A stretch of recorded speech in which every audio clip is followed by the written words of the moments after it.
do something that has nothing to do with just, regular spirituality and things like that.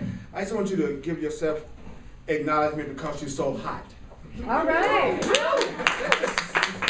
That's the best you can do for your own hotness. That's what I'm talking about. It ain't for the hotness of everybody else in the room. It's about everybody else. Don't give it to everybody else. And I also like to ask you, if you're here to judge me, I'd like to ask you not to. Okay. You're innocent. That's right. That's all I'm saying.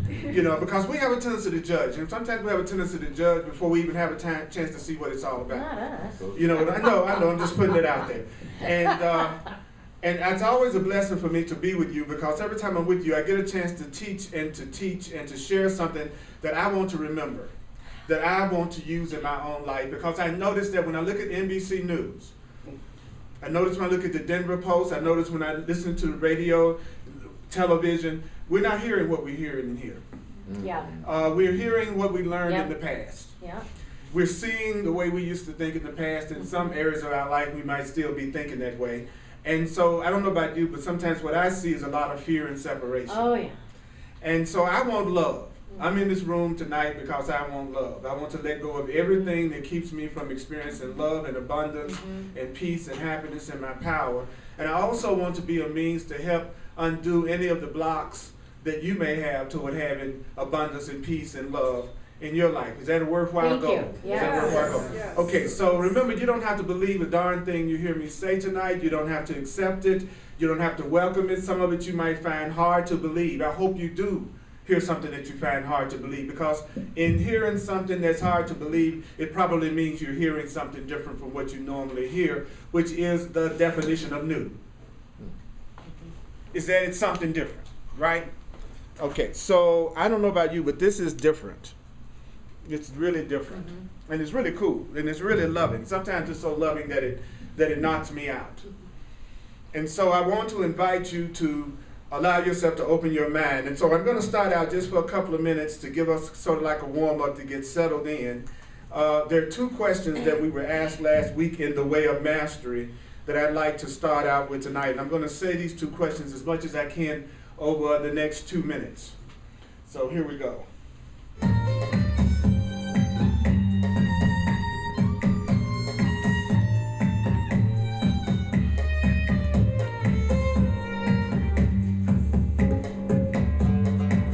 How can you, right where you are, experience nothing but treasures within the space and volume of your body? I say, how can you, right where you are, experience treasures even within the space and volume of your body? How can you look lovingly upon what your physical eyes see? How can I look lovingly upon what my physical eyes see? How can I look lovingly upon what my physical eyes see?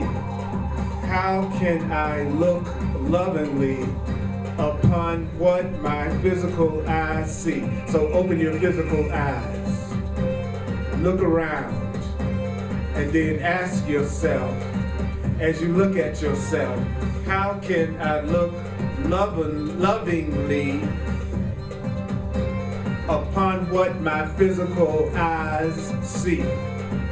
Yes, I say, how can I look lovingly upon what my physical eyes see?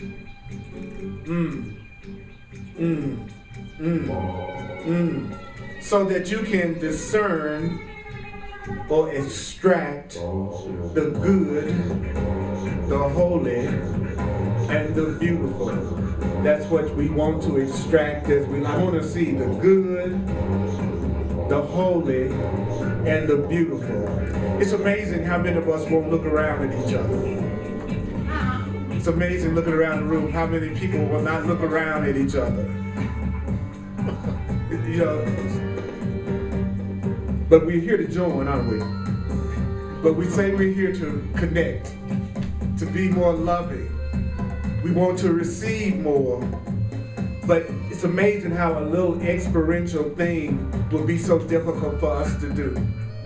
But that's what it takes to actually experience something new. I've got to take it beyond just reading it, hearing about it. And I don't know about you, but I see some good, I'm looking at some holy, and I'm looking at some beautiful. As I look around this room, I see the good, I see the beautiful, and I see the holy.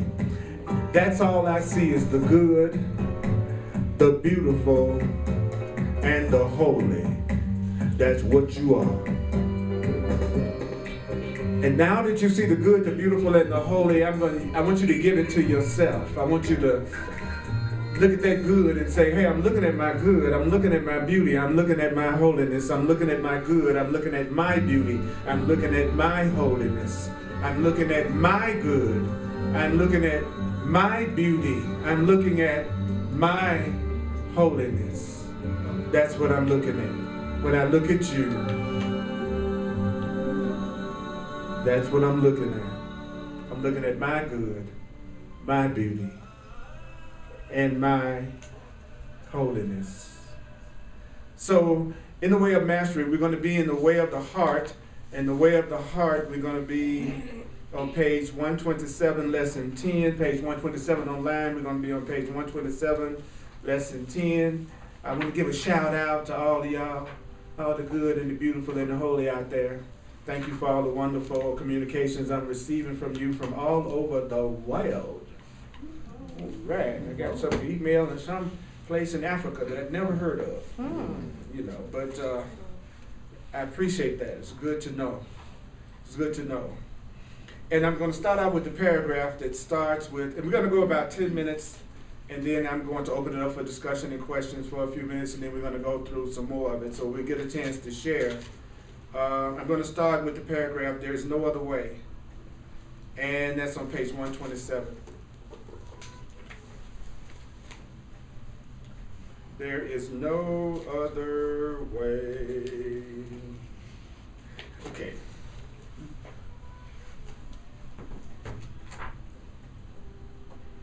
Well, actually, I'm going to start the paragraph before that. That's where we left off. It says, the wisest of students are those who hear the word and put it into practice diligently for themselves. You don't do it for your mother. You don't do it for your father. You don't do it for your spouse. You don't do it for your lover. You don't do it for your brother. You don't do it for your sister. You don't do it for the sake of the planet. You don't do it for the sake of the universe. You don't do it for the sake of a new dawn that's coming. You don't do it for the sake of anything but themselves. The wisest of students, they apply what we're studying for themselves. For their self is what God created. Our self is what love created. Our self is what love created. Our self is what love created. And your self is calling out to you. Do you know what your self is calling out for you to do? Your self is calling out for you to honor yourself. And honoring yourself may mean saying no to stuff you used to say yes to. It may mean saying no to people you used to say yes to. It says by separating yourself from your illusions and your false ideas that you've allowed to make a home in your mind. So if you honor yourself by letting go of all the false ideas that you've allowed yourself to believe in your mind, and the main false idea is that somehow or another you're guilty, you're sinful, you're bad, you're not lovable. Let go of those illusions. Then it goes on to say, for you, and you need to become what? Totally committed to demonstrating only love. So I don't know how to do only love. I don't know how to do unconditional love, but I am committed to demonstrating and teaching only love.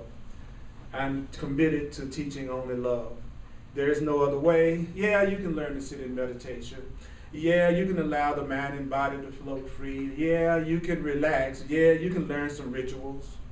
It says you can learn some rituals that help to focus your attention so that you remember what you're committed to. That's the purpose of a ritual, is to help you remember what you're committed to.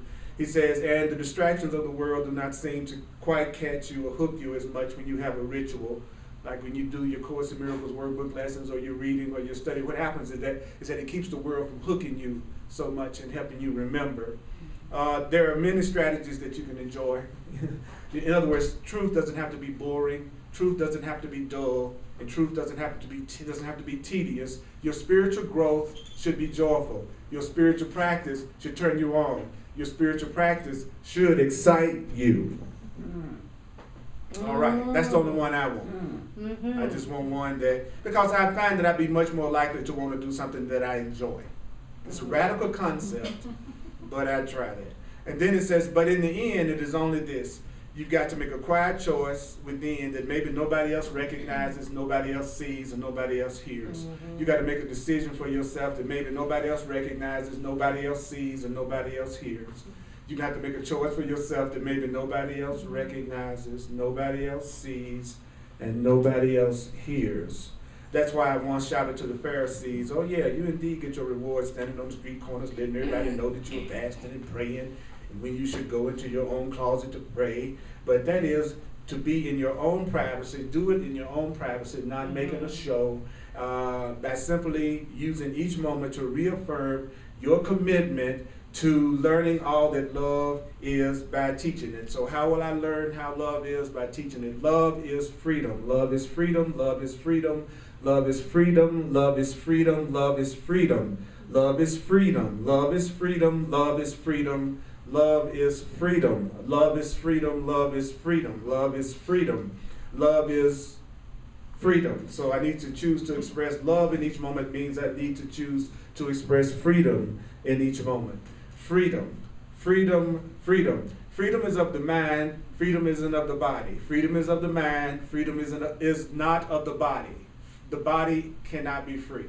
It's the mind that's free.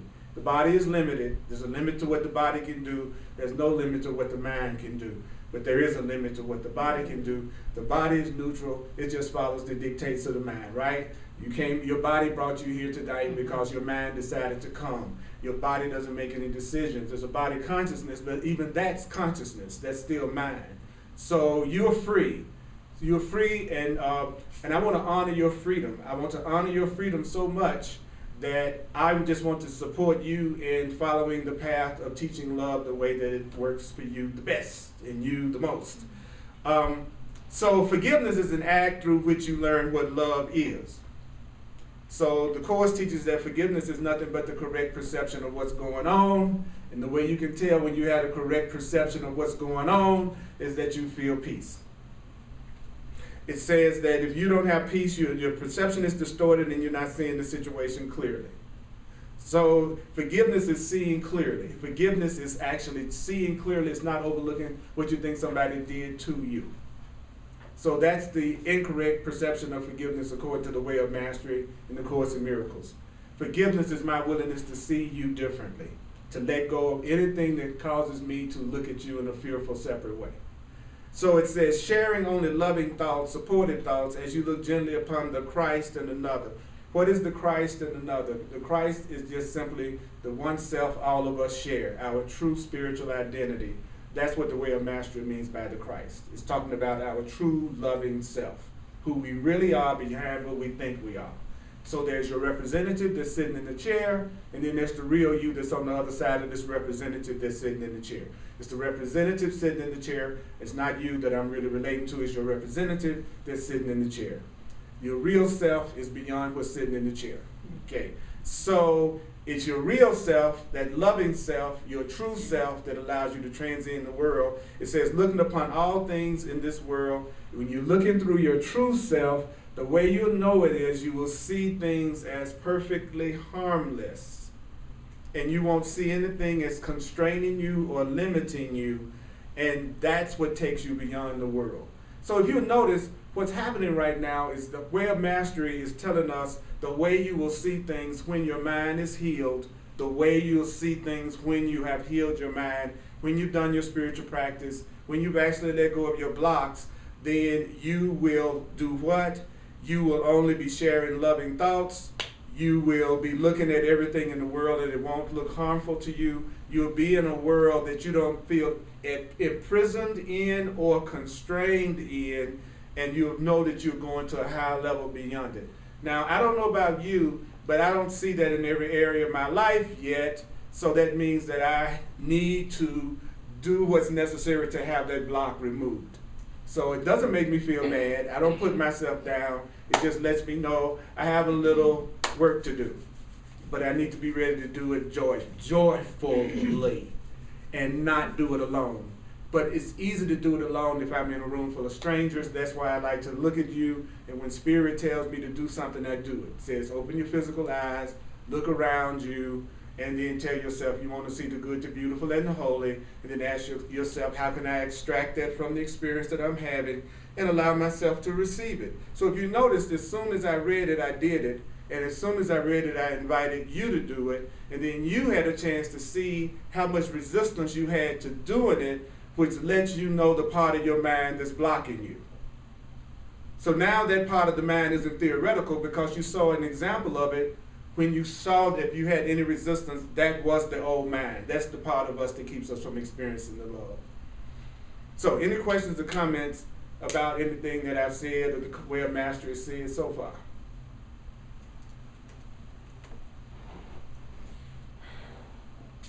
You're all so right. No question. I like that. But I love questions. I eat questions for breakfast. Right. I eat questions for dinner. Because see, questioning the ego is the first step to undoing it. So actually not questioning is a way you remain the way you already are. It seems like you're just being cooled out and you're saying there's nothing to ask, but that's not true. Because if we really had no questions and we really were completely aware and centered, we'd all be blissfully happy, smiling, loving each other, appreciating each other, not being afraid to look at each other or to acknowledge each other, and we feel our oneness with each other. So the truth is, there are some blocks. There are some things that need to be looked at another way. And it's okay if you don't want to. But don't fool yourself into thinking that you haven't removed all your blocks. Yeah. Yes. If we look around the room. Please talk loud. Sorry, if we look around the room. Yes. And look at each other's eyes to see the purity, the beauty, the holy in each other, how is that affected by our own internal belief system of ourselves as we grow? Because what I'm looking at and whatever I perceive in someone else is a reflection of what's going on in my consciousness. So if I'm willing to see the good, the beautiful, and the holy in you, that's symbolic of my willingness to see the good, the beauty, and the holy in myself. So it's a symbol of the little bit of willingness I have to change my mind about myself. So that's the beauty of asking to, wanting to, extending out to those around you so that you can tune into. Notice it says, I want to send out love. I want to extract the good, the beauty, the beauty out of each and every one of you. That's my desire. Because everything comes out of desire. If you don't have any desire, then you don't get the result. So everything comes out of desire. I desire to see that in you because I desire to see it in me. So the enthusiasm you see in me about seeing that in you is a reflection of the enthusiasm I have to finally see it in myself. Anybody else? Any other questions? You have to see it. You have to see it in yourself first before you see it in others, or do you see it in others first, then you see it in yourself? Try not to overanalyze it. Okay. And then just go with what I want to do right now is I want to see the good, the beautiful, and the holy in the people around me. And I'm willing to look at you and ask to see the good, the beautiful, and the holy in you. That's all we're being asked to do. Just to have a little bit of willingness to ask to see it in us. If you don't have to necessarily see it in yourself first in order to want to see it in everyone around you. Is that not true? For me to want to see the good, the beautiful, and the holy in you doesn't mean I have to necessarily see it in myself to want to see it in you. And notice that's all we're being asked to do. Is very simple things that we can do right now.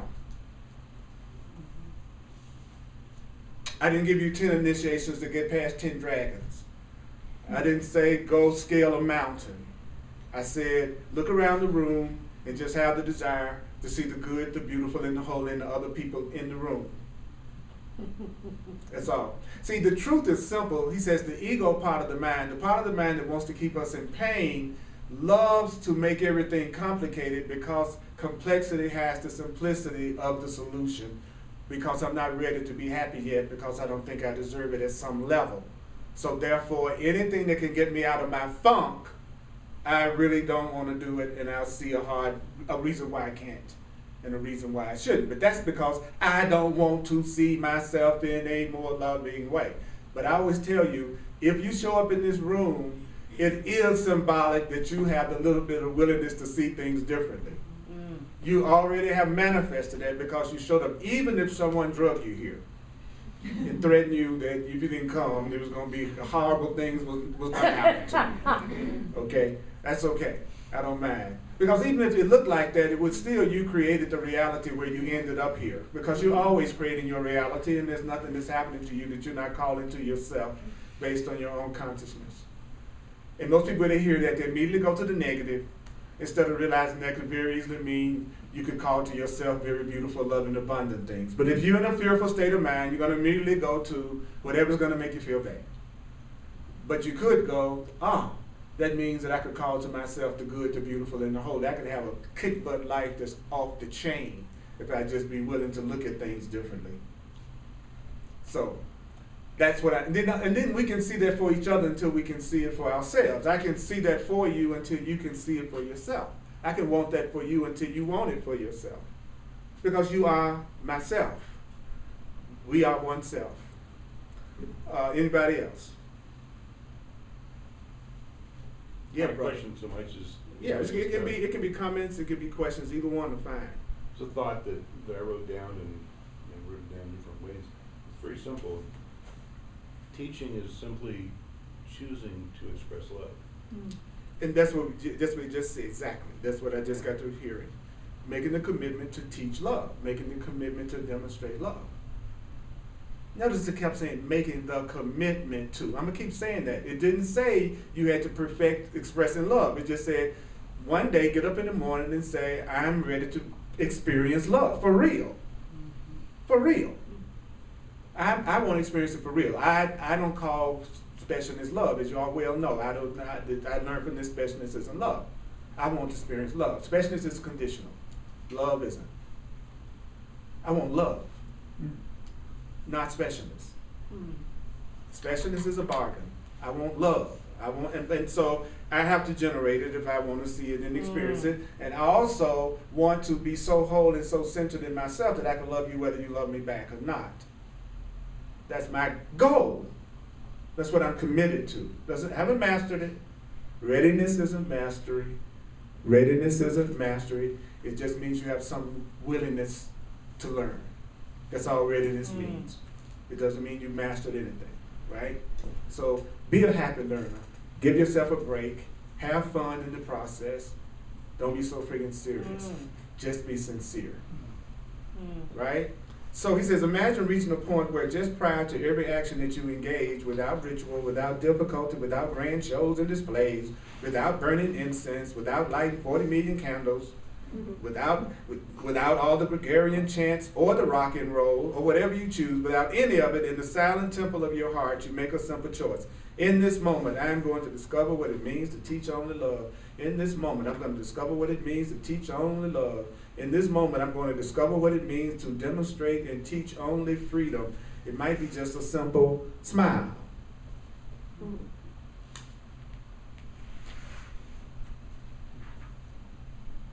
It might be to let your eyes gaze at the beauty of a flower. It might be to just go, that's very good. It might be to eat your breakfast and actually be there while you're eating it. I bet that would be, what would that be like, to eat breakfast and be there while you were eating, actually be there while you're eating it? Because I don't know about you, but usually when people are eating, they're thinking about everything other than eating. Right? They actually use eating to think about other things, right? Just be there, he says, rather than just letting your mind run off to the office of what's getting ready to happen next. Like, it's being present is a challenge. Like, some of us may be here right now and be present, and then some of us might be here right now thinking about what they're going to be doing after they leave here or what's going to happen later. Being present is not easy for us because we live in the past and the future, and we've lost sight of now. And so we recreate our past in our future by using right now to think about the past. If you're using right now to think about the past, you're projecting it into your future, and you're going to experience your past again. If you're using your present to think about your past and what you learned in the past and what you experienced in the past, you're using your point of power, which is right now, to project that past into the future, and then you relive it again. And that's what you call your patterns. Right? It's so, again, isn't it simple? I mean, really what I'm saying is not complicated, right? Right? So here I am, right here, in this room, right? Don't I look cute? And I'm using right now to think about what happened yesterday, and then I'm projecting it into the future, and then I meet it. Then you use another right now to think about what happened in the past, and then you project it in your future because you're thinking about it, and then you meet it again.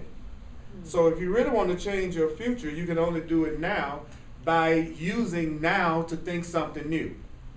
See, if I use now to say, I'm going to look around at everyone in this room and want to extract only the good, the beautiful, and the holy out of them and give it to myself and give it to them, I'm not thinking about what happened to me when I was a child with my mother and my father.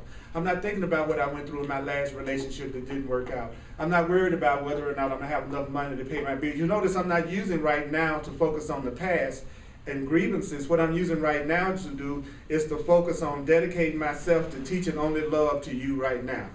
And then that present creates another present of like that. And I think about being loving to you in that present, and then that creates another present like that. Then I think about being loving to you in that present, and then that creates another present like that. And then I don't have to experience all the drama and the karma of my past.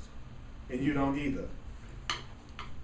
Totally capable of doing that. All of us could do that if we wanted to, right? Unless there's some kind of payoff that we're getting from staying the way we are. And if there's a payoff in it, the Course says, then you're going to keep doing it, and you think the suffering that you go through is not a big price to pay in order to keep the payoff that you're getting from it. The payoff for most people in not changing is the payoff is they don't have to do anything. That's simply the payoff. If I can just stay the way I am, it seems like it takes more effort to change, but actually it doesn't take any effort to be who you are, because you're already that. Like I often used to joke, I don't get up in the morning and say, today I'm going to really concentrate on being black. It's what my body color already is. So every time you get up and you're focusing on things that you already have done, not being yourself is the struggle. Being yourself is not the struggle. Being yourself is the easy path through life. Not being yourself is the struggle. So if you're struggling, you're not being yourself. If you're struggling, you're not being yourself. If you're struggling, you're not being true to yourself. If you're struggling, you're not being true to yourself. If you're struggling, you're not being true to yourself. If you're unhappy and miserable and broke and sad and lost, you're not in touch with the magnificent, fantastic, incredible being that you truly are, and you're just paying attention to what you have told yourself over and over and over and over and over and over and over and over. Wow. So how do I get out of that? Right now, I tell myself something true. And I make sure I do it over and over and over and over and over. But the difference is, it won't take as long to correct your mind as it took to screw it up. Because the whole universe, God, life, love, everything supports you in being your true self. The love that you really are. So it doesn't take as long to let the new self shine. It just takes a little bit of willingness. That's all. Okay? So, guess what? Well, beloved friends, here is the way to the truth that sets you free. You must absolutely become totally committed to being awake.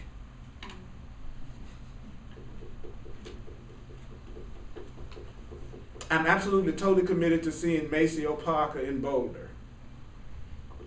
How do I know? Because I allowed myself to have the ticket to go there, the way to go there. In other words, the once I really decided I really wanted to do something, I did whatever it would take to have it. I didn't say, oh, I'd like to see Maceo Parker, who's a great saxophone player, used to play for James Brown, in Boulder, and then I just kind of like, So when we hear it, be dedicated to my happiness, to your love, to your power, and you do the same thing, you go, you don't really want it. Now, the mind will say, focus on how to do it, and the truth says, focus on your commitment to the goal. Notice it kept saying, focus on your commitment to the goal, because the goal creates the circumstances that allows the goal to manifest. Your goal will create the way to achieve itself. See, the goal to go see Maceo immediately revealed to me options to go about allowing it to happen, because I was sure I wanted to go. Right? As soon as I had to go, then if I would be open, the way to achieve it presents itself.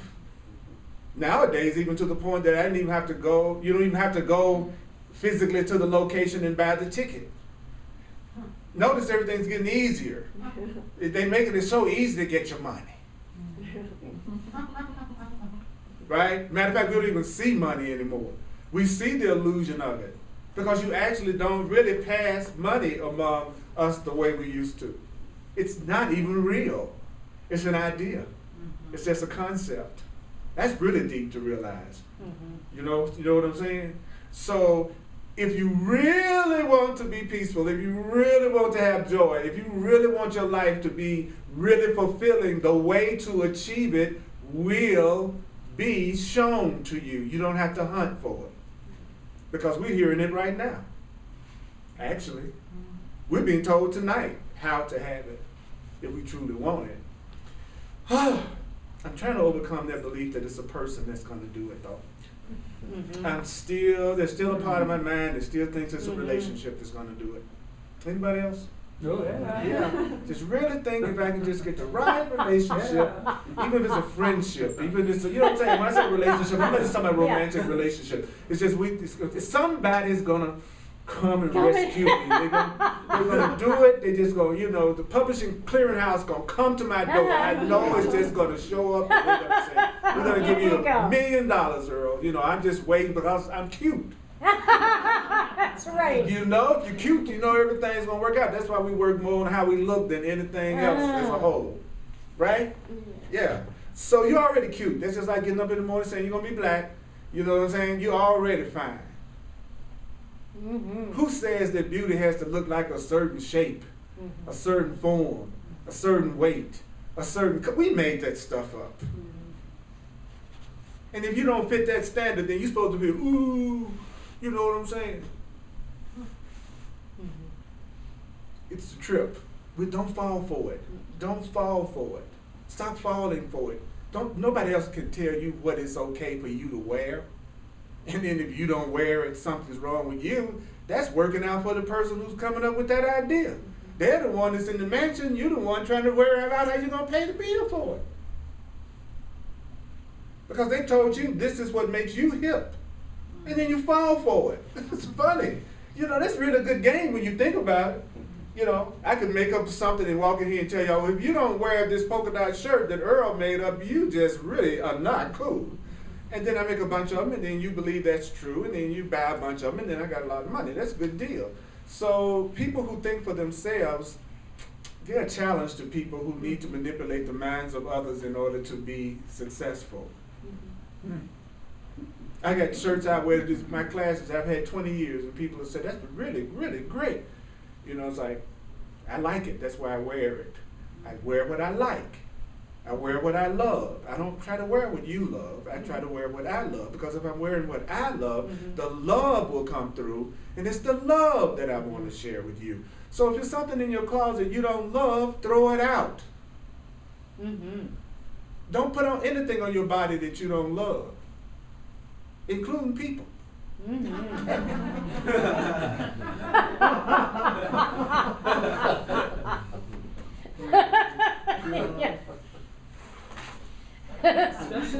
Especially people. You're mixing some serious energy when you're making love to people. There's some serious psychic energy coming down when you join with people on an intimate level. Kind of ask yourself, do I want this consciousness? to be merged with my consciousness Mm. or not. And you don't have to touch anybody to do that, physically. That's deep, man. Oh. All right. And since everybody's got enthusiastic about that, let's go to the next thing that we're going to talk about. Okay, so before I go to recognizing the presence of Christ within, which is the same as saying recognizing the presence of yourself, your real self, there's nothing your real self can't do. There's nothing your real self can't do. Your real self can draw to you, create for you anything that you desire. Nothing your real self can't do. Your unreal self can't do too much for you. That's the part that makes you struggle. It's not your real self, it's your unreal self. And if you think the body that's sitting in the chair is your real self, then that's a mistake. Your body is not yourself. Your body is nothing but the physical representation of your desire to be an individual, separate self. Your body is a communication device. It's just a medium of I'm reaching you through my body. That's how I'm talking to you. It's through my body. So this isn't me. Don't, this is like saying this shirt is me. Right? So your body is to yourself as your clothes are to your body. Does that make sense? Your body is to yourself as your clothes are to your body. You saying you are your body is analogous to me saying I'm this shirt. And if I identified this shirt as being me, then I would not be happy because that's not who I really am. So if I live for my shirt, I'm going to have an unhappy life. So if you live for your body, it's also not going to ultimately satisfy you because you're more than your body. Your body is just the way you're expressing yourself right here and right now. Right. I used to want people for their bodies.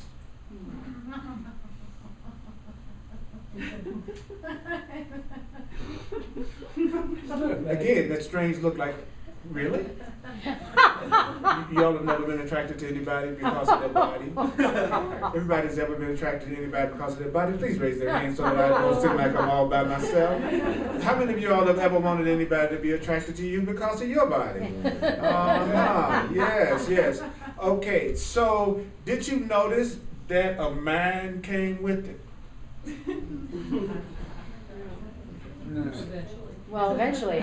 Right, because in the heat of the moment, the Yeah. mind doesn't matter, but in the cool of the shade, you're like going. Yeah, what have I done? So, Yeah. when you wake up, you do the opposite. You go, I am looking for a certain kind of man. Because that's who I'm going to be dealing with. Say, when you're attracted to somebody, ask yourself this question. Say, am I willing to experience the result of this person's thinking with them? I'm about to enter a relationship or a friendship, and do I want to experience the result of the way this person thinks with them? Because that's what you're saying when you say, I'm joining with you as a friend or a lover or a partner. You're saying, the way you think, I'm willing to go through it with you. And it will make you think twice about the relationships you enter into. When I go out with someone, I pay a lot of attention to how smoothly the evening goes with this person. Do we miss the cab? Are we late for what we're going? Is the worst meal I ever had in my life? Is the service horrible? Did the car break down? Did we run out of gas? Okay, I see our symmetry. Or it was just the opposite. Everything was smooth. It turned out better than you thought. They gave you a free meal. My doggone it, you won something while you were there. You know, there's something about the energy that as a result is a total flow. Pay attention to those things. Pay attention to those things. If you want to know what the person is like, when they're not trying to make you special, pay attention to how they treat everybody else. The waiter that comes to the table, everything around them. Are they constantly complaining? Are they constantly upset? Are they being rude to everybody? But they're treating you nice. Your specialist will tell you that you're different, so they wouldn't do that to you. But they're just doing it not to you right now because they're trying to be special with you.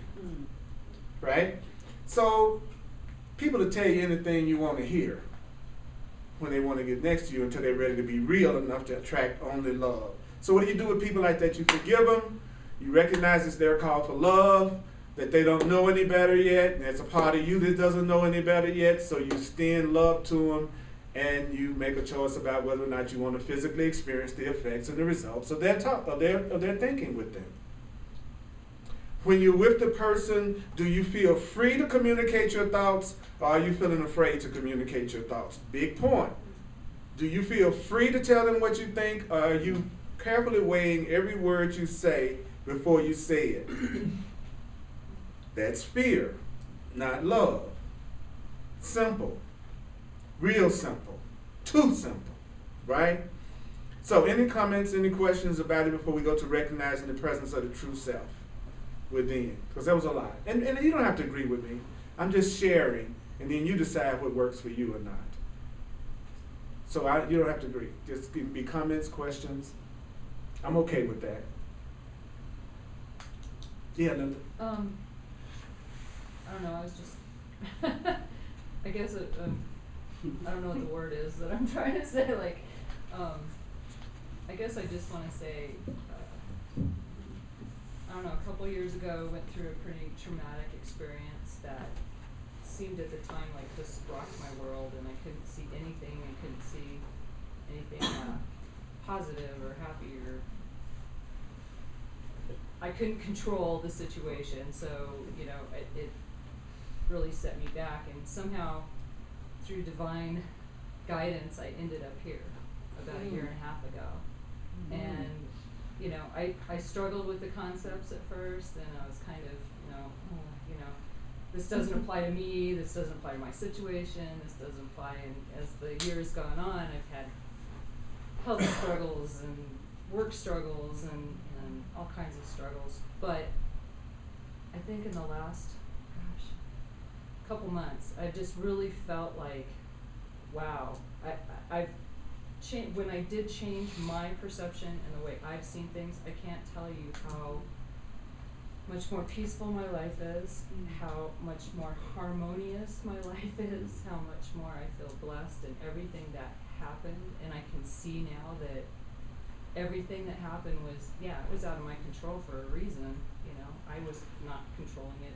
I wasn't controlling it, for one, and I was seeing it as a bad thing, or that bad experiences, and as soon as I started shifting and really believing and practicing this, and my whole world has completely changed. My relationships have changed. The people, like you said, that were holding me to a certain thing have faded away. Not easily, but they've faded away, which is a good thing, because it's made my life a lot more peaceful. And even the situation that I thought was so traumatic at the time is like, I'm so at peace with it, because I know it was what was supposed to happen, and I'm blessed in that everything that happened. And it's funny that you started the whole thing about talking about being in prison, and that your mind can't be in prison. But your body can, but not your mind, and I'm seeing that, like literally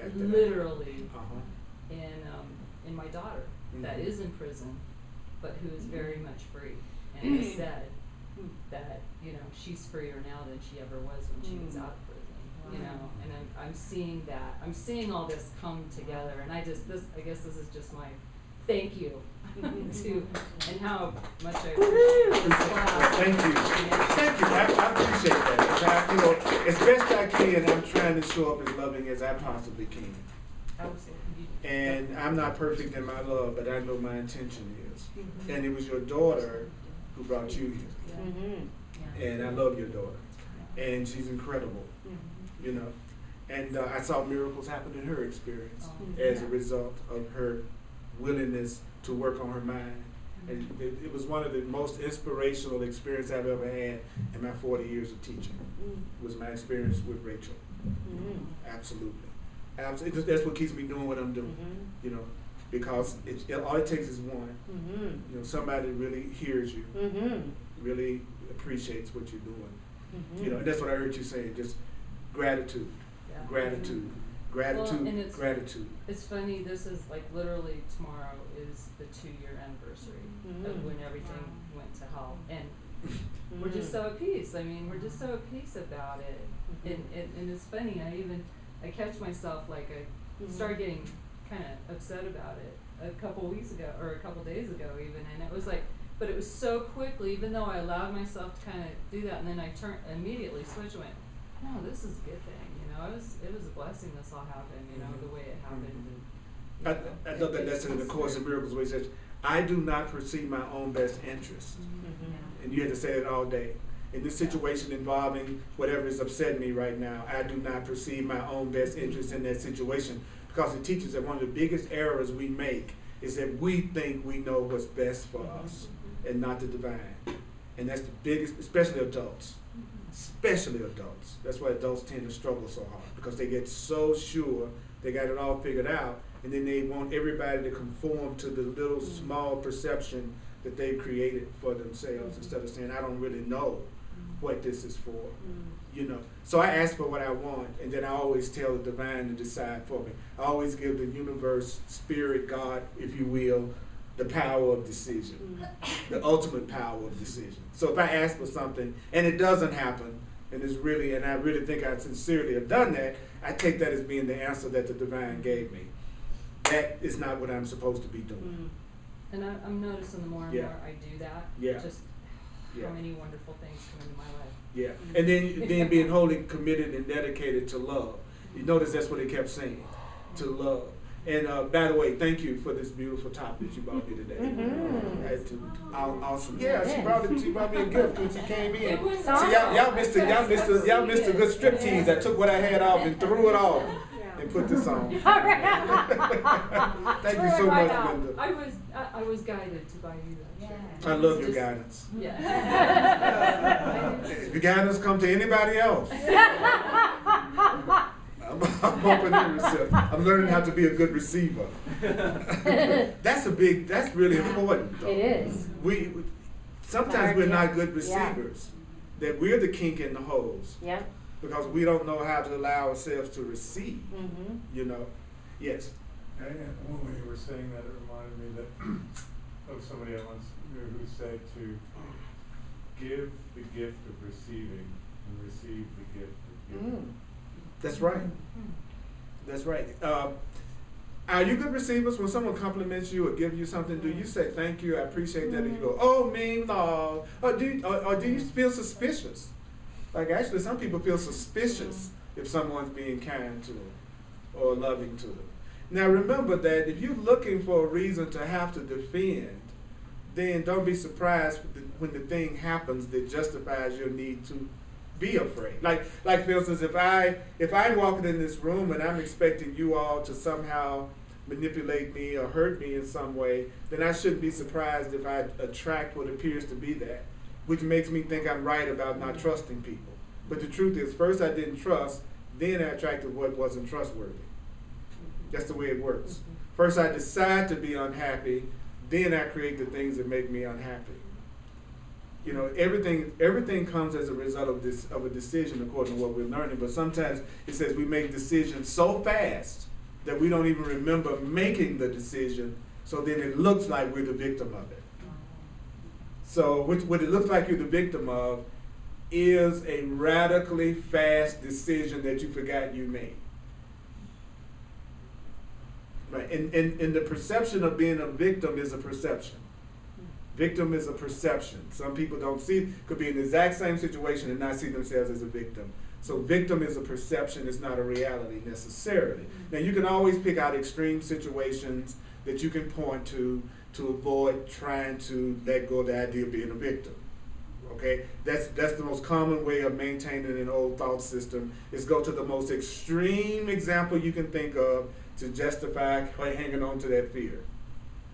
You know, so he says your self is calling out to be recognized for what it is, and that's an awakened master. The presence of your true self in you that would inform every step, inform every decision, inform the quality of your perception, inform the very nature of your forever expanding, transparent consciousness. For it is your consciousness alone. It's your consciousness alone. It's your consciousness alone. What is a definition of consciousness? Your consciousness level is the level you interpret things on. So if you want to know what your level of consciousness is, it's the description you're giving to what's occurring in your life. That's your level of consciousness. If your level of consciousness is, I am responsible for what I'm seeing, I'm calling this to myself, I'm the creator, and that's my interpretation, and that's my level of consciousness. If I'm interpreting it as if I'm a victim of everything around me, then that's my level of consciousness. Your level of consciousness is your level of the interpretation of your experience. He could curse me out, and I could go, God, he just cursed me out, and he's trying to attack me, and that would be my level of consciousness. Or I could go, he has a deep call for love, a deep call for help. He's afraid about something. He's calling for my help. He's calling for someone to join with him, to give him another way of looking at it. That would be my level of consciousness. What would be the advantage of that? If I have that level of consciousness that he's calling for help when he's afraid and upset, then when I'm afraid and upset, I will attract people to me with that same level of consciousness who will see my fear that way. Does that make sense? So the advantage of how you're seeing someone else is that you build that consciousness within yourself, and then you draw a corresponding consciousness to you. So when I'm afraid and upset and going off and angry, I want somebody to say, wow, he's afraid, he's calling for help. How can I help you? It looks like something is really frightening you, rather than somebody going, look at that fool going off. See, when I am afraid, I want help. But when you're afraid and go off, then I want to attack you. If I make a mistake, I want to be forgiven. If you make a mistake, I want you to be punished for the next 10 years. See, that's the error that people make. They don't know that every judgment they put on somebody else, that's what they're requesting from the universe to give to them in a similar situation. So fearful people live in a fearful world because that's what they give, so that's what they receive. But someone who sees that fear as a call for help and a call for love, they will move into a world of total love. But it has to start with me. So when you're cussing me out, then I have to go, that's a call for love, that's a call for help. I have to stop the attack. It has to stop with me, which is scary the first time, because your mind tells you, well, you're just going to have somebody take advantage of you if you try to be peaceful no matter what they're doing, right? So I've got to, if it's my reflection, then I've got to stop it. No one else can. And that's the scary part of this. You realize the Course teaches that you have a higher divine power that is with you to protect you in those situations when you are truly wanting to change your mind. So you don't have to do it all on your own. You can be protected even when you're still afraid, if you believe in something greater than your own ego. God. So it's your consciousness alone, he says, that can reach out and embrace all created things until you literally realize that all things have arisen from within you. This is how big you are. Everything has arisen from within you. This is how grand you are. So you are grand. Now, it doesn't mean a whole lot to you if I tell you you're grand if I'm not really that special to you. But if it was someone you thought you were in a special relationship with and they told you you were grand, that would mean a whole lot more to you. If your friends told you, if your relatives told you, if your lover told you, if your friend told you you were grand, it would mean more. That's why it's so important to choose intimate acquaintances that tell you the truth about you like you're grand. Because that's who would have the most meaning and value when they say, I said, oh, Earl said, he said to everybody. That's why you can believe it. Yeah. That's what I tell people. People tell me all the time, oh, you tell everybody you love them. You tell everybody, but that's why you can believe it. Because what's real is something you apply to everybody. What's unreal is whatever applies to one or two people. It's just the opposite. So you are grand. I'm sorry. You are grand. So whenever you hear of a teacher teaching this or teaching that, ask yourself, now here's the questions you ask yourself when you listen to a teacher to tell whether or not this teacher is moving in the correct direction. Okay, here's the test for me, right? Okay, all right. It says, do they offer you simplicity or complexity? Do they offer an ordinary peace Or must you have several trappings around you in order to be peaceful? Until you live in a $15 million mansion, you can't be peaceful. Until you have a PhD, you can't be peaceful. Until your body looks like so-and-so, he says, is that teacher telling you that you have to have several trappings around you in order to have peace? Do they give you complex meditations, complex prayers, complex things to do, or does the teacher simply remind you of the truth and ask you to just rest in the truth? Will they tell you you need to make 1,000 pilgrimages? You're just not going to be spiritual until you go to India. Or at the very least, Durango. You always got to go somewhere Yeah. to actually to be spiritual. Yeah. And I'm not putting down going to India, Right. but you don't have to go to India to be aware.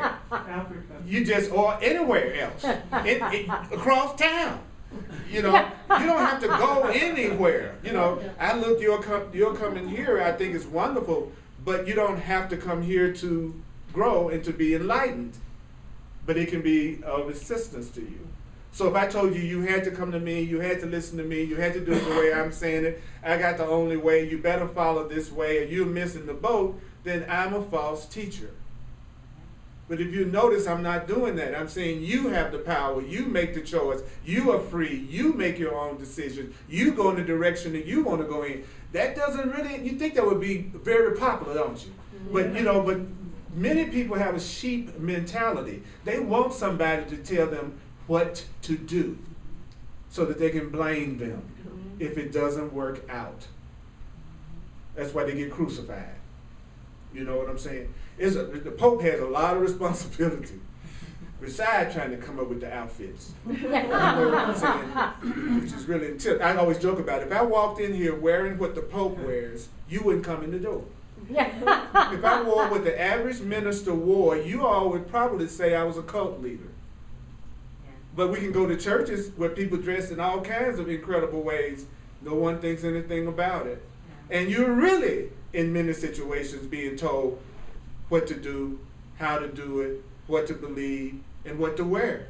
So really, what is the cult? Where is the cult? Ask yourself that sometimes. And if you do it different, you're ostracized, criticized. Right? I mean, hello? Hello? But this is the cult. You know, the guy that says you're free. It's funny, isn't it? Yeah. Yeah. When you wake up, you'll see that everything is just the reverse of what you thought it was. And that's how you can tell you're waking up. Say, does this teacher remind you that when you make a cup of tea in the morning that heaven and love is present?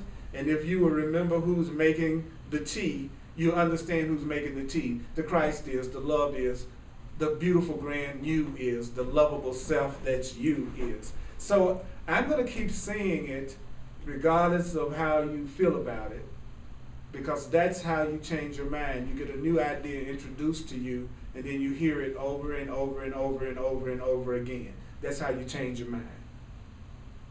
So I'd like to ask anybody in here, has there been anything that they've heard so far that they would love to say out loud that they'd like to remember? We are free. You are free. Thank you. The power is always in the present moment. The power is in the present moment. You want to go, the present is my point of power. The present is my point of power. The present is my point of power. Right now is my point of power. Right now is my point of power. Anybody else? When I make And you can cheat, you can look at the book if you got it. when I make my cup of tea in the morning, I just remember who's making it. Yeah, if I'm making this cup of And tea, then- who's making it? The Christ, the loving self, the one self. Yeah. Yeah. Look at people in their eyes. You go beyond their bodies. Just look at people in their eyes sometimes. And try to look at them in their eyes without your drive to get.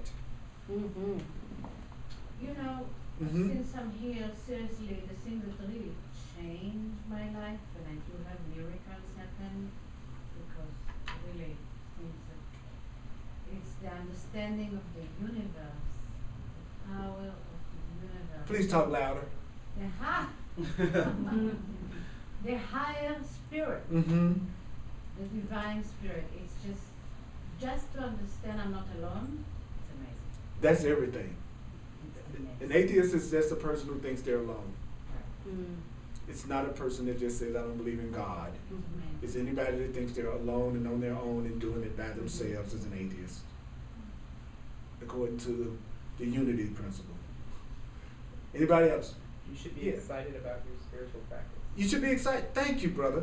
You should be excited about your, it should be, God, you know, we're getting ready to do the Way of Master together. I'm getting ready to see these cool people that I see every week, and we're trying to grow together. Boy, it's wonderful we're going to be in a room full of love. It shouldn't ever be, oh my God, I think I ought to go to the Way of Mastery. If I can last 90 minutes, I need a friggin' medal. You know, please do me a favor, stay at home. Really, watch it on video. You know, come. You know, I'm not saying you have to be happy every time you walk in the door, Mhm. but I am saying that you should come because you want to be loving, Mhm. that you want to dedicate yourself to some level of joining and connection. You know, no matter what you're feeling. You know, but it's important to be, because if you're not enthusiastic about it, you're not going to do it. It's going to be hard to do something you're not excited about. And if you're not excited about it, it's not your path. Your spiritual path will not be something that you're forcing yourself to do. And I tell you something else, it won't be, you'll ask questions are good, but you won't be trying to constantly find flaws with it. You won't be sitting up trying to go, out of everything you said, how many holes can I punch in it? It would be more like, out of everything you said, how can I let go of the blocks to really be able to do that? You know what I mean? Mhm. It's almost like when you watch a magician. What's really hard about being a magician is that everybody's trying to find out the flaw in what you're doing. You know what I'm saying? It's like they're watching you, trying to find out how you're doing this in a way like it's not like they're really rooting for you. It's almost like, how can I find out how you're tricking me? So sometimes people come to a class and they're, how are you tricking me? I want to find out how you're tricking me. You're trying to trick me. I'm trying to trick you. You're grand and glorious. I'm trying to trick you. You deserve love. I'm trying to trick you. You can have everything that you desire. I'm trying to trick you. You're not alone. I'm trying to trick you. You're beautiful and you're holy. Yeah, I'm tricking you. Then it's funny. I'm tricking you if I call you a loving being.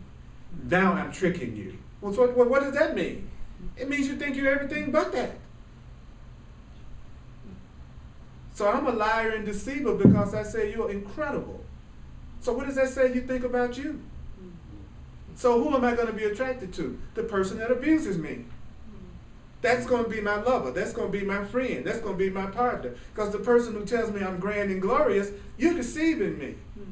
So that just leaves the people who don't do that. And so now you got them saying, oh, why am I around somebody who doesn't appreciate me? Well, you think the loving people are the deceivers, and the people that condemn you are the ones that's telling the truth.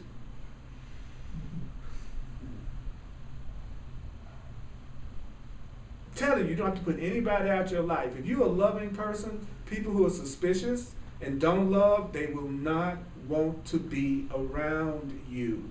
So you'll be safe. Isn't that great? Mm-hmm. It's like raid to roaches. It is. Be really, really loving, and the suspicious people will move away from you. And you'll just be left with the ones who also want love. Now, the people who are suspicious and fearful are going to be judging the ones who are being loving. Like, and I've said this before. A lot of people in this class are very affectionate and very loving, and they really love each other and appreciate each other. And it's terrifying to some people when they see that happen. Like people hug each other after class or laugh or talk. That's the most terrifying part of the class. Is after the class. Really. And I'm telling you, and it's okay. It's like it takes a minute to say, oh, okay, that's okay. And it takes a minute too to understand nobody's gonna grab you or force you to be a part of anything either. Because it's important that you move at your own pace of openness and affection. But don't judge people just because they're being the way you're saying you want to experience. Loving, joyful, friendly people. You manifested them, which means you are like that. You actually had your dream come true.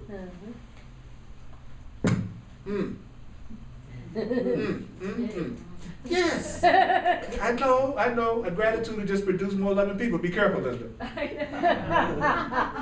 Okay. What you're not grateful for will leave. There's another way to get rid of things you don't want either. Too. Just don't be grateful. Just judge it, criticize it, condemn it. It'll be gone. Don't let it see how much you value it. God. That's what I have to forgive myself for. You know, when you learn this stuff, what's going to happen one day is you're going to realize that it's so good to learn forgiveness because you're going to learn to forgive yourself for not realizing all the love that was in your life and the appreciation that was in your life, but you didn't love yourself enough to appreciate it, and you ran it right away. And I'd done that. That's what I had to do with my first marriage. I had to just really forgive myself for my unconsciousness in that relationship where I was completely loved in ways I didn't think I even deserved. And I was blaming them. Then I woke up through this stuff and I was going, wow, I'm the one that needs to forgive. The way I thought at first, I'm studying this stuff so I could forgive them. And that was the thing that's a trip. I thought I was studying this to forgive somebody else.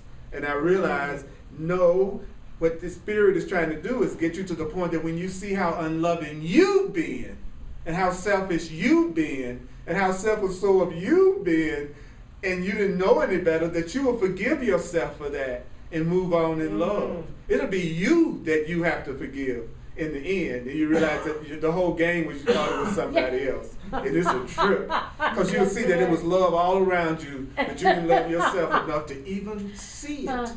And it was there all the time, and you didn't even see it. And I would venture to say, I'm going to be gutsy enough to say, that's true of everybody in this room. Yeah. That you got love around you, like, I don't know what, that you're so busy being in your grievances that you don't even know it's there. And what's so cool about it is that if it's love, it will always be there. You might not be in the same form of the relationship, but the love will be there. You know? Wow. You all are just, I see you different from maybe how you see yourself. I see that you deserve love. I see that you deserve love. I just want you to believe it. And if you don't, you know what the cool part is? If you don't, love will love you anyway. See, it's only specialists that won't give it unless it gets it back. Love will love you anyway. I love that. Isn't that great to know? That even if I don't love myself, love will love me. Wow. Only problem with me not loving myself, love is loving me, but I won't let myself enjoy it. I could be enjoying the love. Which is the same as saying enjoying the freedom. You know. Watch me over the next 12 months. I've decided to have another life. And you watch it. Watch it. So interesting things have happened just since making that decision. Very interesting. I'll share a couple of things right after the class. Okay. And it was just a decision. Our decisions create our experience. That's what I'm saying. The Course in Miracles teaches that the last power we have as spiritual beings who create our reality is the power of decision. That we've given away all our power except the power to decide. And we can decide that we're going to have it different. And that's all it takes, is the power of decision. And if someone else joins you on that decision has unbelievable amounts of power.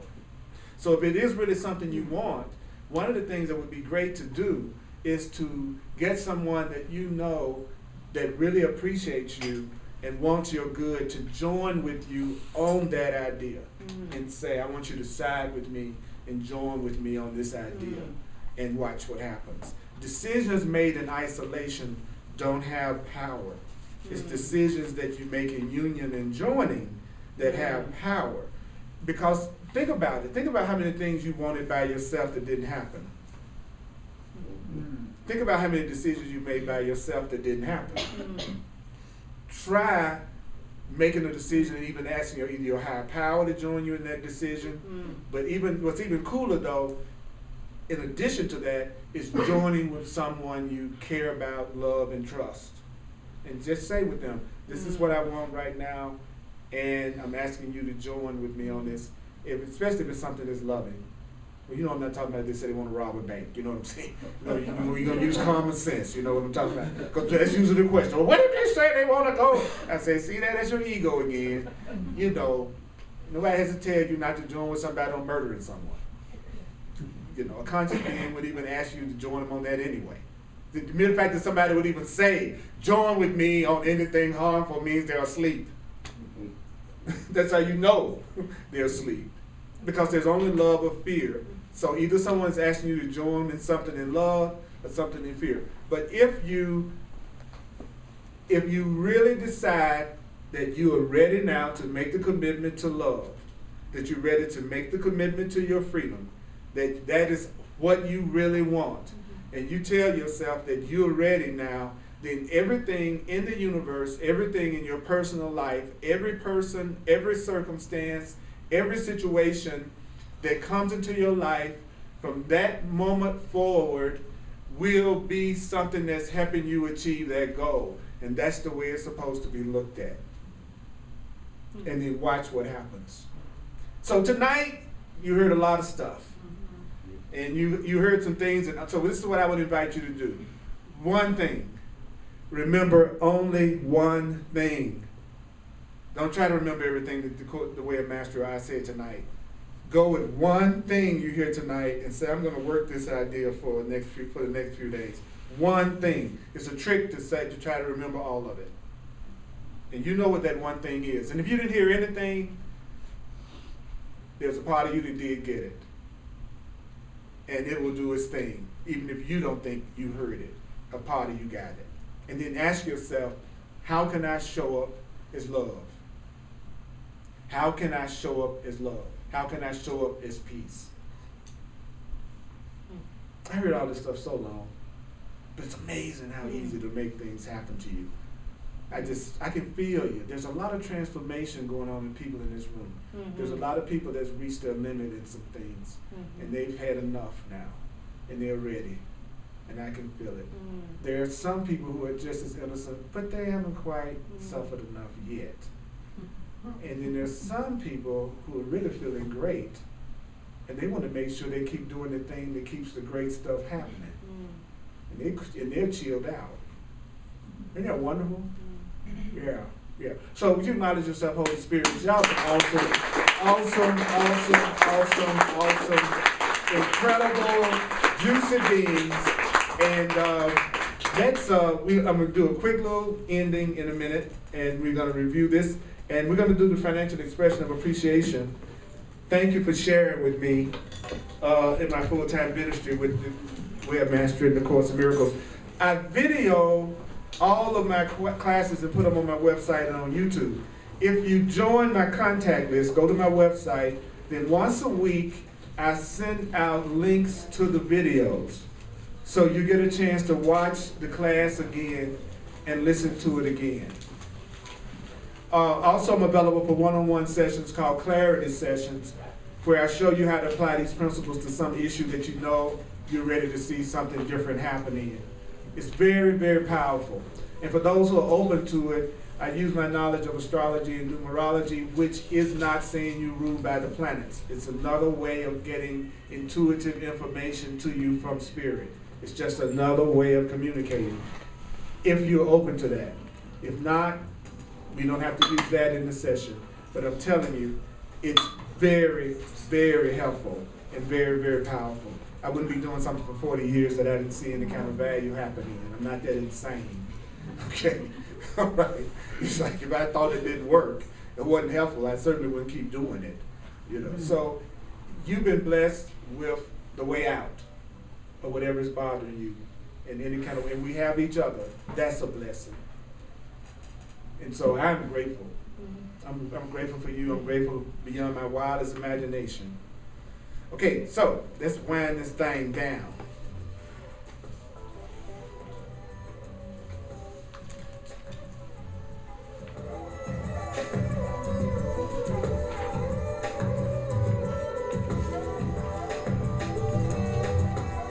So would you mind closing your eyes just for a minute? And I'd like to invite you to feel these cool people and just to feel the energy and tell yourself this one thing. You are safe right now. You are safe right now. In this moment, you are safe right now. Don't use this moment to perpetuate your past. Don't use this moment to perpetuate your past. Don't use this moment to interpret it in terms of your past. Don't focus on your past and use this moment right here to focus on your past and project it into your future. Ask yourself these questions. Would I know conflict or peace? Would I be right or happy? Would you know conflict or peace? Would you be right or happy?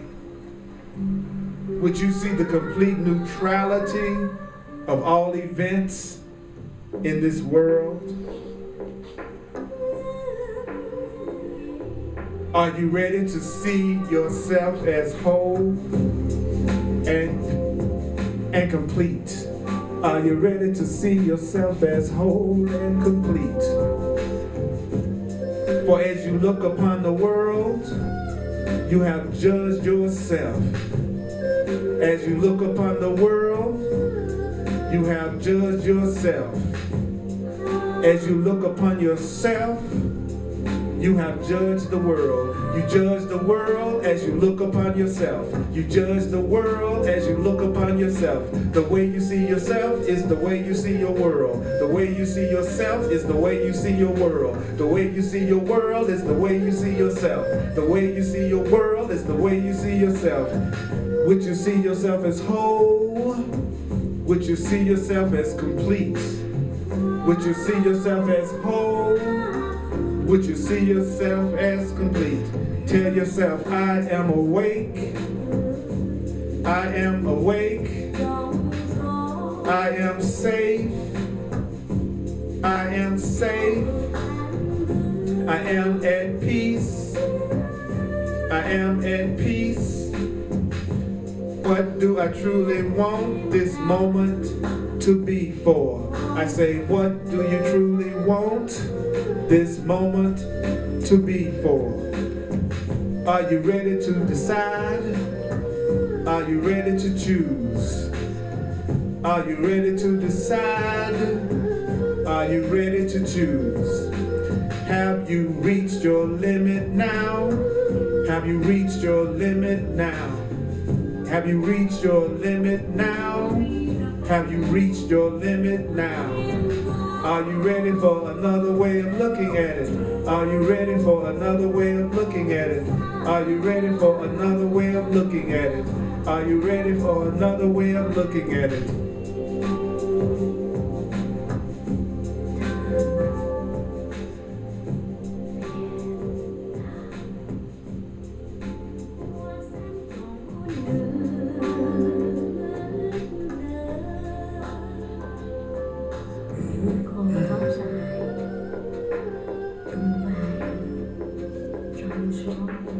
I'd like to do something a little different tonight to end. And I'd like to ask only those who really want to do this aloud to do it with me.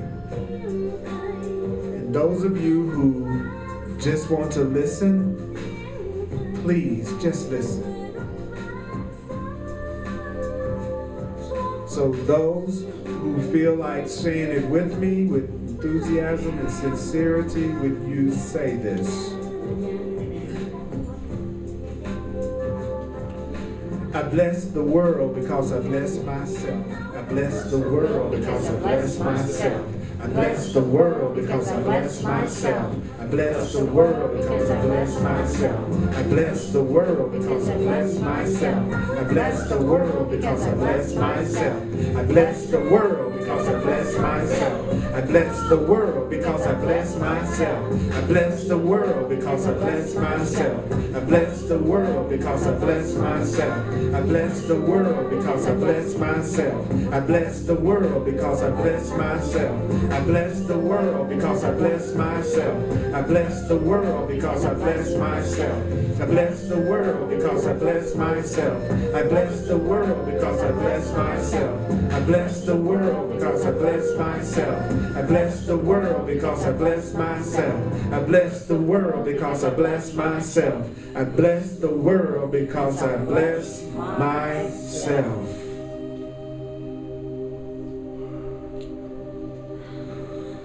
Thank you, mighty companions.